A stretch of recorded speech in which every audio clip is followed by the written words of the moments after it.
I still remember the laughter. Not the happy kind. The kind that makes your stomach drop and your face burn. Everyone was looking at me. Some people tried not to smile. Others didn't even hide it. That was the day I learned something important. People don't always betray you quietly. Sometimes they make sure everyone is watching. I didn't say anything that day. I didn't defend myself. I just stood there and nodded. But I never forgot. Back then, I was the quiet one. The dependable one.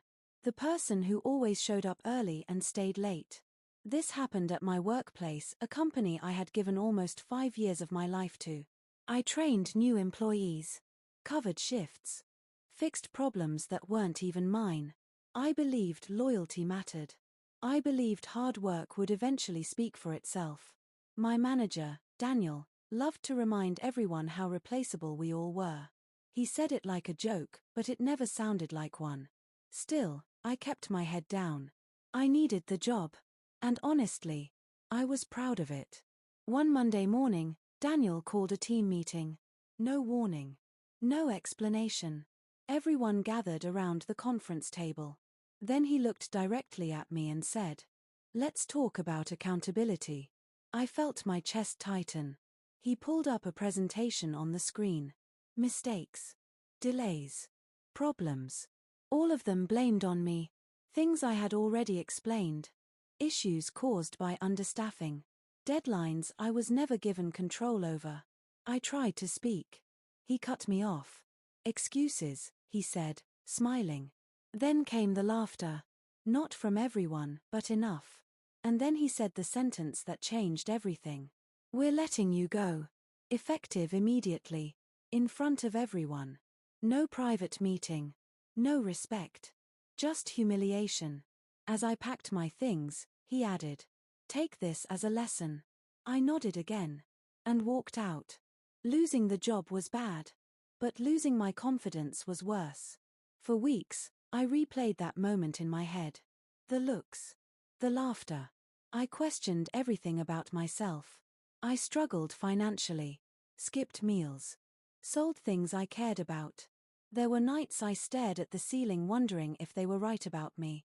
But somewhere between the stress and the silence, something shifted. I stopped asking why me. And started asking what next. I decided to learn. Not to prove them wrong. But to prove myself right. I studied at night.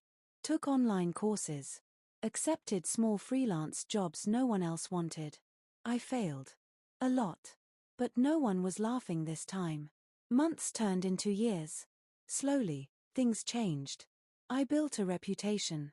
Not fast, but solid. Eventually, I co-founded a small consulting firm with 2 people who believed in work, not titles. We weren't flashy, but we were effective. And then one day, an email landed in my inbox. A struggling mid-sized company was requesting help. The name looked familiar. Very familiar. I opened the file. It was my old company. They were losing clients. Missing deadlines. Bleeding money. And the meeting contact. Daniel. I didn't feel angry. I felt calm. When I walked into that conference room years later, everything looked the same. Except him. Tired. Nervous. He looked up, and froze. He recognized me immediately. I introduced myself, professionally. No sarcasm. No smile. Just facts. For the first time, he listened. We reviewed their problems. I explained the solutions. And then I told him our firm wouldn't be taking the contract. Not out of revenge. Not out of spite. But because we didn't align with companies that blame instead of lead. I stood up, thanked him for his time, and walked out. No applause. No dramatic moment. Just silence. And that was enough. Because the truth is, I didn't need revenge. Life already handled it.